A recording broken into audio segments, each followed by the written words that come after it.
Goeiedag en baie welkom hier saam met ons by Alberton Lewensentrum en ook aan al ons kykers. Baie welkom hier by die woord, ons erediens saam. Nou ons begin 'n nuwe reeks oor gebed hierdie week.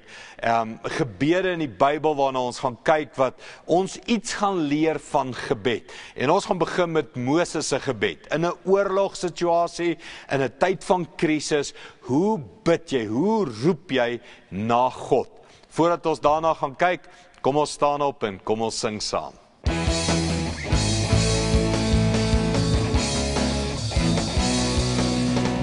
Hier by U is lewe, hier by U is vrede, hier by U ontvang ek krag vir elke dag. Hier by U is liefde, hier by U is vreugde, hier by U ontvang ek genade dag na dag. U is my Here en U is wonderbaar vir my. U is my redder, want U bloed het my bevry.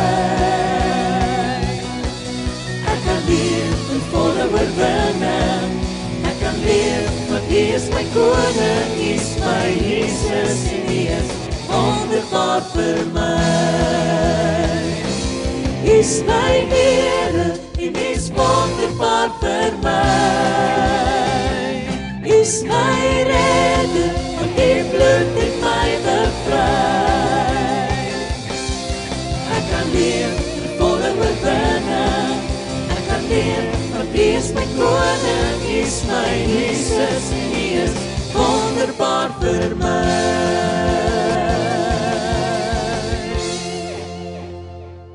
Ons gaan 'n reeks begin. Ons het eintlik al hierdie reeks begin heel in die begin van die jaar toe ons na Numeri 6 gekyk het waar die Here vir ons iets gesê het van 'n belofte vir die jaar.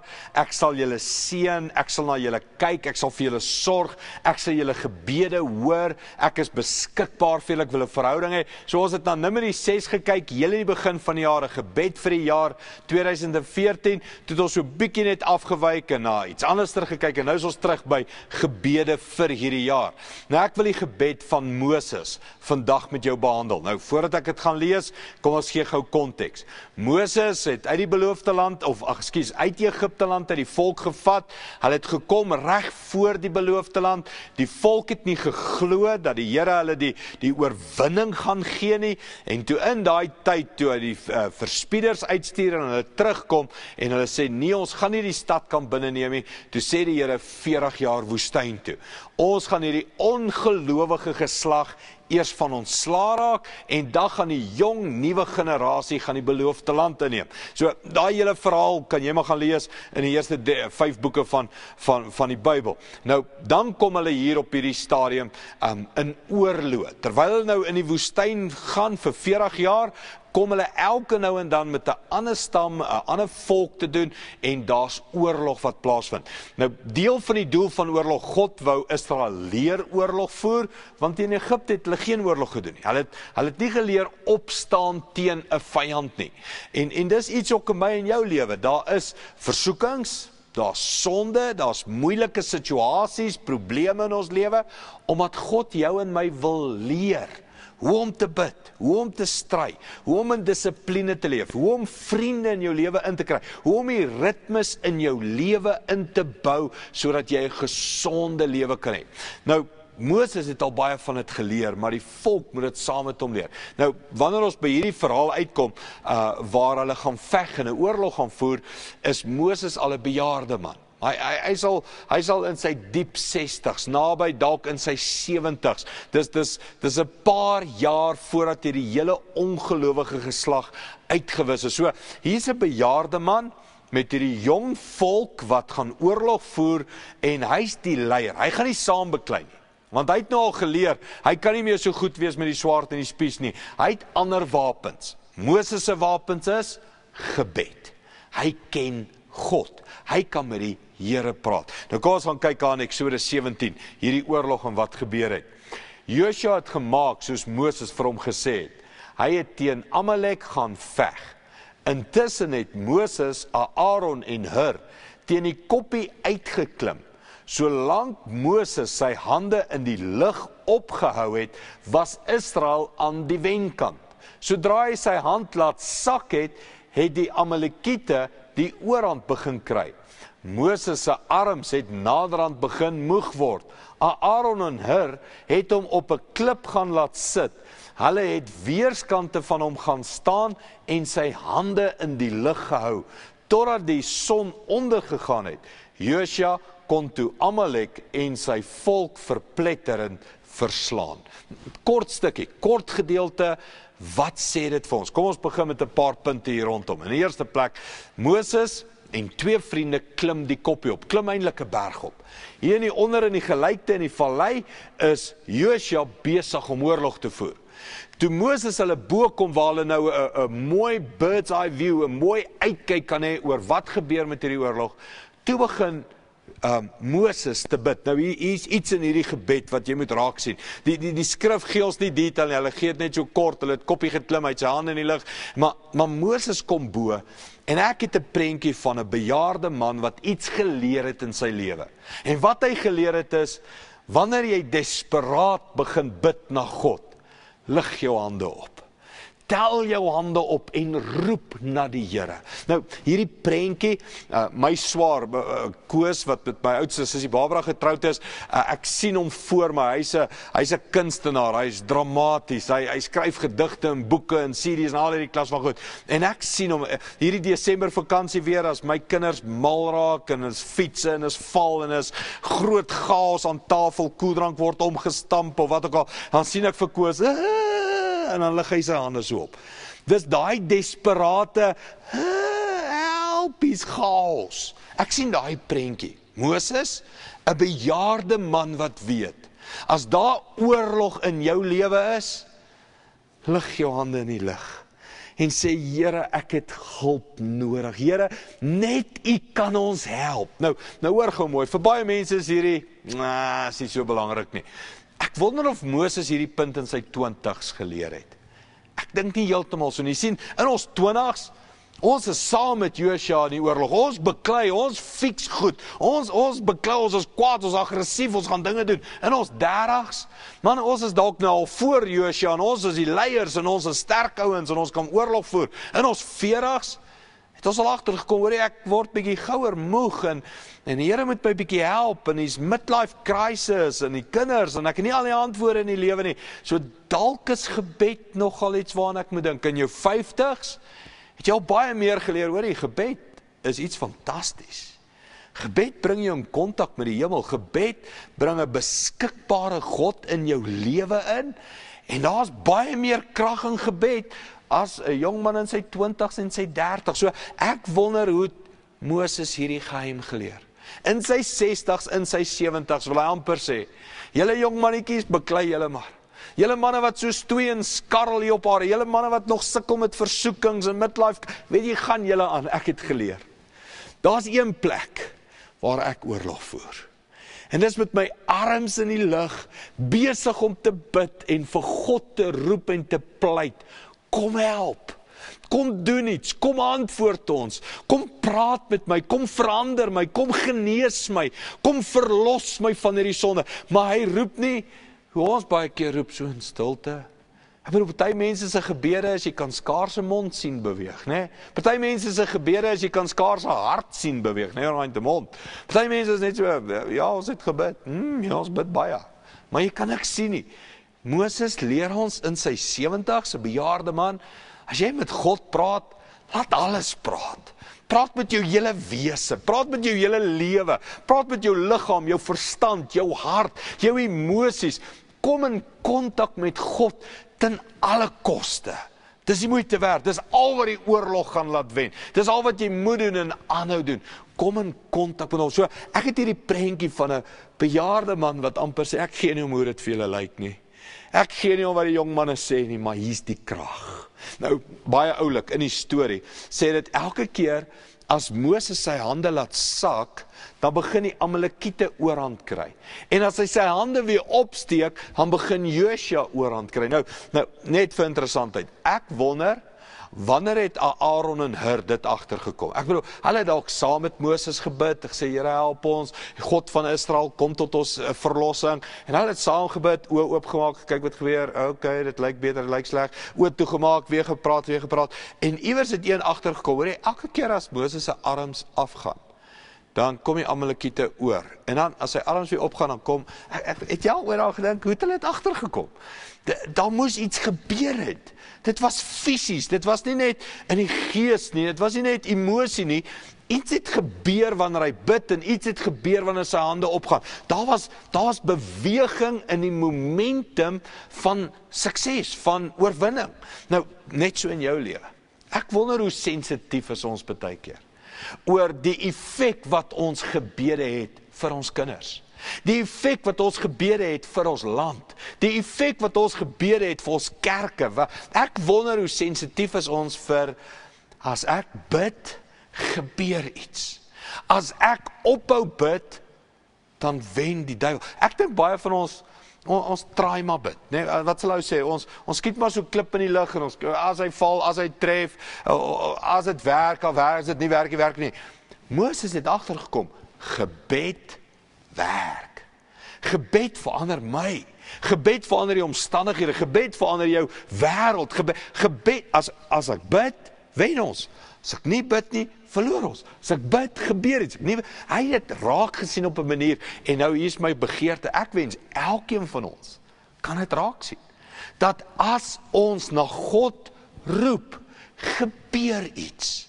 As ek my hart draai na hom toe, as ek my lewe draai na hom toe, hy hoor, hy sien, iets gebeur wanneer ek met God praat. Nou, Moses is op hierdie berg, hulle kom agter, het was dalk seker hierso by teetyd, lunchtyd, wanneer word hy moeg, 'n bejaarde man in sy 70's, kan nie sy arms die hele tyd daar in die lug hou nie, hulle kom agter as hy bietjie rus, as hy sê, Aaron vat oor of iets, dan kom, nee, dit werk nie lekker nie, so hulle kom agter en hulle sê, sit Moses, Aaron en Hur gaan langs hom en hou sy hande in die lug. Nou dit is 'n fisiese prentjie, maar ek dink hier's 'n geestelike les in. Het jy vriende, wat in 2014, saam met jou gaan bid? Ek kan nie hierdie punt vir jou genoeg beklemtoon nie. Niemand van ons is sulke sterk bidders. Niemand van ons is geroep om alleen Suid-Afrika te verander nie. Niemand van ons is geroep om alleen die las te dra van my gesin, my familie, my kerk, my skool, my werksplek nie. Die Here sê, wie is jou Aaron? Wie is jou Hur, wat saam met jou arms in die lug gaan hou en bid. Nou, as jy hierdie woord saam met ons volg, op ons eredienste, of wat ook al, sal jy weet, ons praat van 'n lewe met ritme, en in ons ritme het ons 'n oefening weekliks op die webwerf, en al die klas van goed, waar ons sê, in jou klein groep, in jou vriendekring, in jou mense wat saam met jou geestelik hierdie pad stap. En ek wil dit beklemtoon, moenie probeer alleen die Christelike pad stap nie. Jesus se disippels was nooit alleen, as hulle alleen was hulle in die moeilikheid. So ons is saam, daar is altyd iemand saam, wat saam bid, saam stoei, saam pleit vir die Here. Nou, net 'n les, en hierdie het ek al meer as eenmaal gesien in my lewe. Klein groepie lewe, wêreld, mense, as daar 'n kind of iemand siek is, en ons doen hospitaalbesoek, en ons kom daar, weet jy, dan staan daar al 'n klein groepie wêreld om daai bed en bid. En as jy as predikant daar aankom, is jy so amper half oorbodig. Want hierdie community bid, nie die pastoor nie, nie die dominee nie die een met die titel nie sy hy bid nie, hierdie klein groep bid, hierdie kind deur hierdie siekte, of hierdie gesin deur hierdie krisis. En ek het al geleer, as daar 'n klein groepie wêreld is, dan werk kerk. Dan werk Christendom, dan werk gebeure, dan werk alles. Maar as dan nie is nie, en 'n lidmaat is kwaad, want die predikant was nog nie by die hospitaal nie, want dan kom hy nou, en hy gee nie om nie, en dit. As jy alleen staan, en jy laat sak jou hande, verloor jy die oorlog. Maar as jy 'n groep het, as daar bidders saam met jou is, dan oorwin jy die oorlog, saam met mense, wat jou hande ophou. Laaste punt waaroor ons moet praat, is iets van Moses se vermoë om 'n dag lank te roep, saam met sy vriende na God. My vraag hierop is, ek wonder hoeveel van ons het geleer al regtig bid.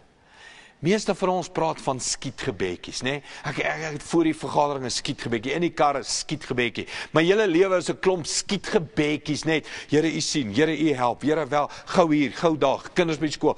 En iets hier van Moses is, hy's 'n bidder. Hy's 'n ou bidder. En hy kan op 'n berg gaan, sy arms in die lug gooi in desperaatheid en roep na God. En God hoor hom en hy roep heel dag na die Here. Die skrif sê tot die son sak.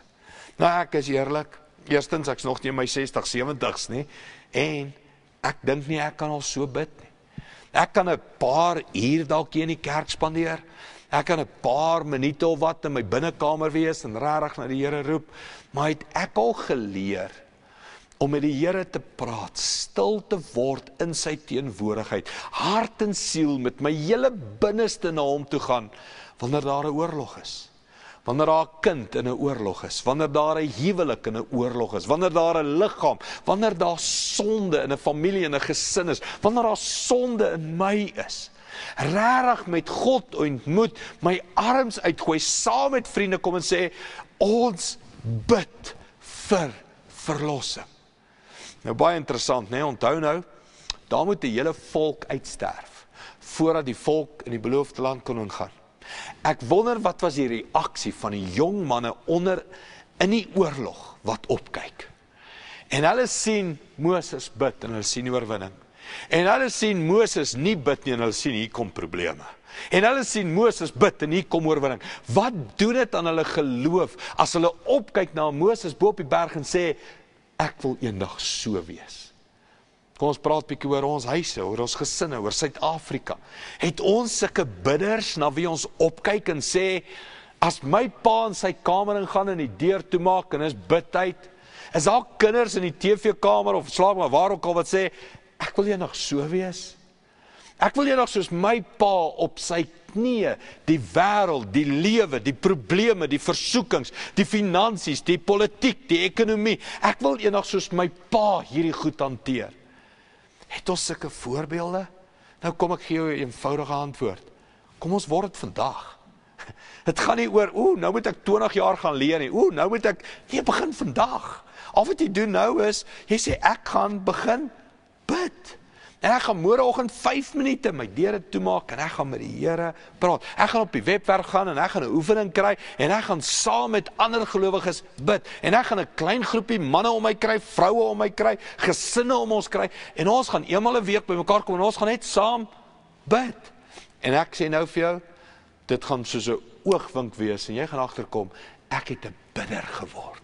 En jou kinders, jou gesin, jou mense om jou, jou werkers, almal wat jou ken, gaan sê, daai man het verander, hy bid. Jy sien, gebed, tyd in God, wanneer jou arms opgooi en die Here aanroep, verander jou.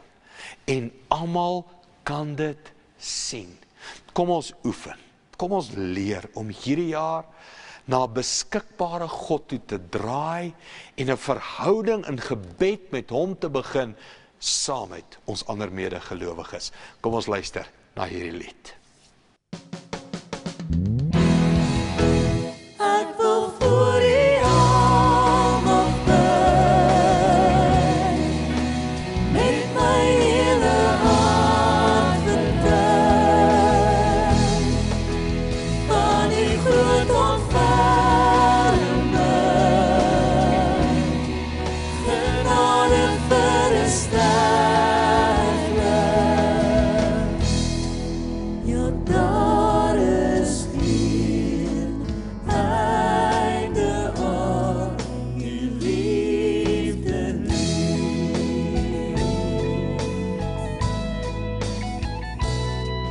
My hande het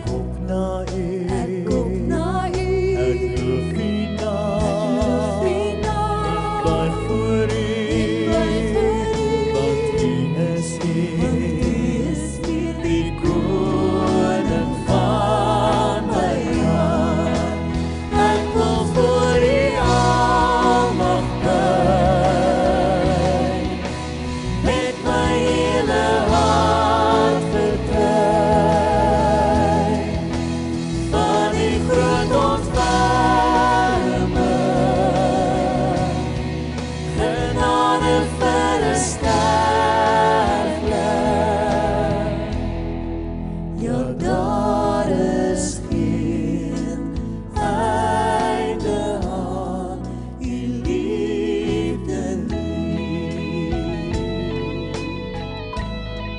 Ja, daar is geen einde aan U liefde nie. Kom ons bid nou saam soos Moses ons gewys het.